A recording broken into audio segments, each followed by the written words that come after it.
How you doing, everybody? Welcome back. Today we're going to be going over a diagnostic on an '04 Toyota truck 4Runner with the 4.0, and we're going to be diagnosing the wheel speed sensor, and the code we're getting is a C0200. Now, I'm going to go over diagnostic trouble tree as if you guys were mechanics. If you guys are a backyard mechanic, it might be a little bit difficult because you might not have all the tools you need. The tools you're going to need is a digital multimeter and an oscilloscope and a wiring diagram. Now, if you don't have these three things, I'm going to give you the wiring diagram, and a digital multimeter is probably all you're going to need if you're a backyard mechanic, and you can do this pretty quickly. But if you are a real mechanic and you already checked the wheel speed sensor and there is continuity between the two pins and you're still not sure what to do, then follow this entire diagnostic trouble tree, and you have to have a scope to be able to see the waveform and check everything else out. But if you're a backyard mechanic and you just want to do a quick test on how to check a bad wheel speed sensor, all you do is you take your ohm meter, you put it in an ohm, and then you go to the back of the wheel speed sensor, disconnect the connector. There's going to be two pins coming out of it. You take your red lead and your black lead, and you touch the two pins, and on your ohm meter, you're supposed to see some type of resistance. The number is supposed to change, which tells you that the connector is good. There is no break in there. Okay? If you have no change in your digital multimeter, that means that the connector inside is broken because there is no continuity between those two. Okay? So the wheel speed sensor is probably bad, and I would probably recommend to replace it. But if you are not checking it, okay, do not just replace it, because you're probably going to just throw money. Okay, you're going to be just a parts changer. Okay, if you did replace it and you still have the same code, you're going to have to do this diagnostic. But you're going to have the proper equipment, and you're going to have the diagnostic trouble tree to be able to diagnose it properly. So I hope this video helps. If it does, hit the like button and donate to the channel by buying a shirt, or our PayPal link is in the description below. And I hope this information is valuable to you. So let's get started. I'm going to go through the entire process of how to diagnose this code. Hope this video helps. Let's get it. We're going to basically be going over a diagnostic trouble tree for a '04 Toyota 4Runner with the 4.0, and the code that we're going to be going over is a wheel speed sensor code, C0200. I'm going to give you guys exactly how to diagnose this check engine light. It's for the wheel speed sensor, so it's not really a check engine light. It's more a ABS code, but almost the same thing. Okay, so if you pull the codes and then you have this code, this is how you diagnose it. To do this diagnostic, you're going to be needing a couple things. You're going to need a wiring diagram, which I'm going to provide for you guys. You're going to need diagnostic trouble tree, which I'm going to provide for you guys. You're going to need a digital multimeter that can read ohms. You're going to need an oscilloscope, okay, to be able to look at the waveform. Now, if you don't have those things, not a problem, but you're not going to be able to do all the tests, which is fine, but if you're doing this properly, you need the proper equipment. So I'm going to go over the entire diagnostic trouble tree, tell you guys exactly what you need to do, what I would do differently, and what I would do as a professional mechanic. So first things first, I'm going to tell you guys what a speed sensor is. The speed sensor detects wheel speed and sends appropriate signals to the ECU. These signals are used for control of the ABS and the VSC control systems. Okay, so I'm going to show you guys the wiring diagram right here, and this is what it's supposed to look like. There's two pins, one positive, one negative. One positive coming from the computer and one negative coming from the sensor all the way to the computer, and that's what completes the signal. The way that this wheel speed sensor is triggered is that the axle has a ring around it with like a gear, like teeth, and when it spins, it gives a signal to the wheel speed sensor letting it know when it's spinning, and the speed it spins at will give the speed to the speedometer or the ECU, and then to the speedometer. Okay, so it's very simple design, a very common one, and a lot of these on the Toyota only have 2 wires, but some cars do have 3 or 4 sometimes. It just depends, but this one only has 2, so we're lucky. So the first step is to read value of front speed sensor. Select the data list mode of the handheld tester. You have to have a scanner that can read mile per hour from each wheel. Check that there is no difference between the speed value output from the speed sensor displayed by the handheld tester and the speed value displayed by the speedometer when driving the vehicle. So you want to make sure that the speed at the wheels is the same as the speedometer. If there is almost no difference from the display speed value, then you go to step 4. If there is a difference between one of the wheels and the speedometer, then you go to the next step.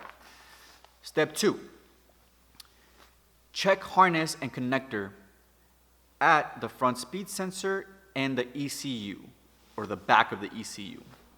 Now, if I was doing this at the shop, like if I was doing it here and I actually had the car here and I saw this, I would probably skip this step because I know that the wiring is probably okay, and that's what they're trying to check here. They're trying to check that the wiring between the ECU and the speed sensor are good, because sometimes things break, wires break, they shear, the connector's bad, rats get in there, eat the wiring up, or something else happens.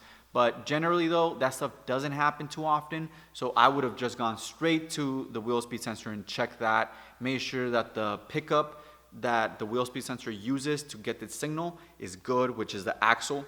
Around the axle, there's like a gear that goes around it, and when it spins, the wheel speed sensor picks up that signal and gives it to the computer. Now, I would have checked those two things before I checked this, honestly. But the diagnostic trouble tree sometimes will go backwards. Sometimes it'll do the hardest step first and then the easiest. In my opinion, as a mechanic that has flat rate experience in a shop that I need to get cars in and out, I always just skip the harder steps and just go to the easier ones because they're easier to get to. And more than likely, it's probably going to be a bad wheel speed sensor, or the axle gear around it is bad. One of those two. And the last thing I would ever check is the wiring, and that's like if the wheel speed sensor is good and like I get good signals coming from everything, I would have checked that last. But I'm gonna just go through the entire process, how it tells me to do it. Okay, so step 2. Check for open and short circuit in harness and connector between each speed sensor and skid control ECU connector. Okay, if it's bad and there is a open or short circuit, then repair or replace harness or connector. If it's okay, you go to step 3.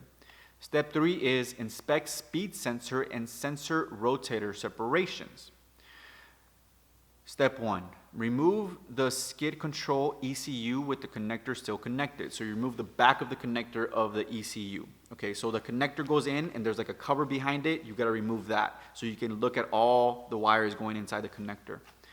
Then you turn the ignition switch on, and then what you want to do is you want to measure resistance with your digital multimeter between terminal FR and terminal GND, and the terminal FL and GND of the skid control ECU. So these are the two wires they want you to pin to see if you have resistance between them. The resistance you're supposed to have is 95 to 105 ohms. If you do not have that, there is an issue with the wiring.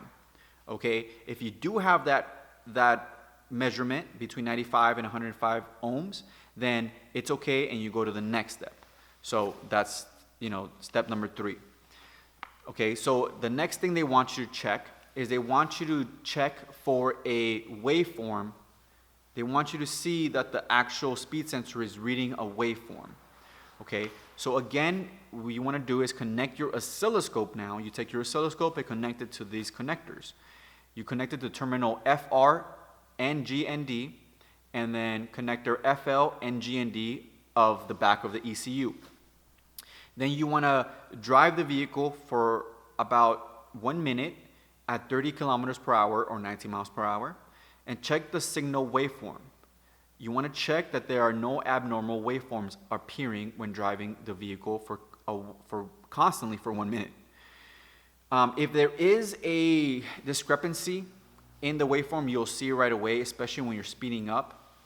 And when there is noise identified in the waveform on the oscilloscope, an error signal are generated due to the speed sensor rotator scratches, loosen, or there might be like debris in there. So like the waveform won't be like perfect. It'll be like scratchy, like it'll break up sometimes when you're going at speed. So you got to look at the waveform, make sure the waveform is good. And this is what the waveform is supposed to look like. Okay, so if it's okay, if you do have everything okay, you go to the next step.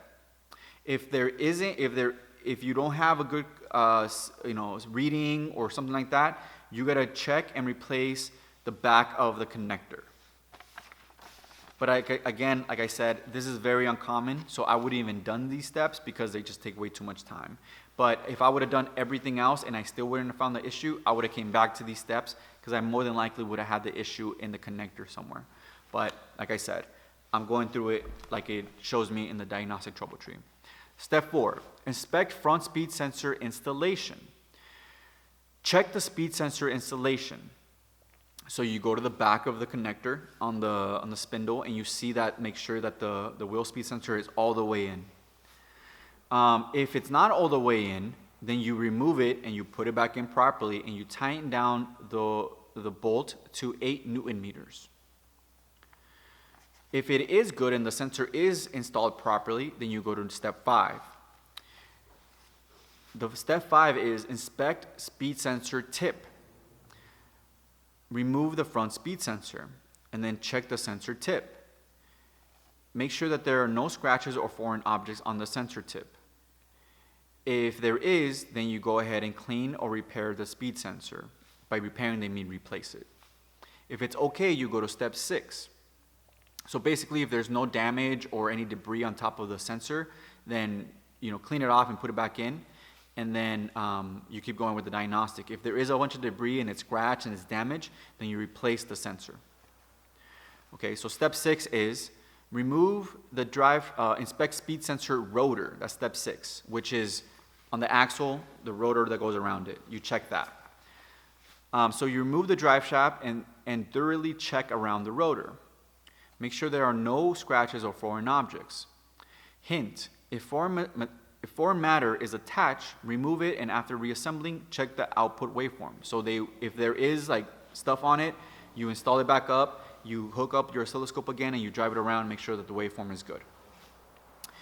If it's clean or repaired, the sensor, if it's clean, you put it back in and you check it, and you should be fine. If it's not, then you replace the actual axle.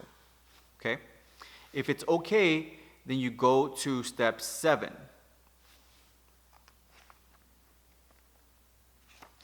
And step 7, inspect the speed sensor.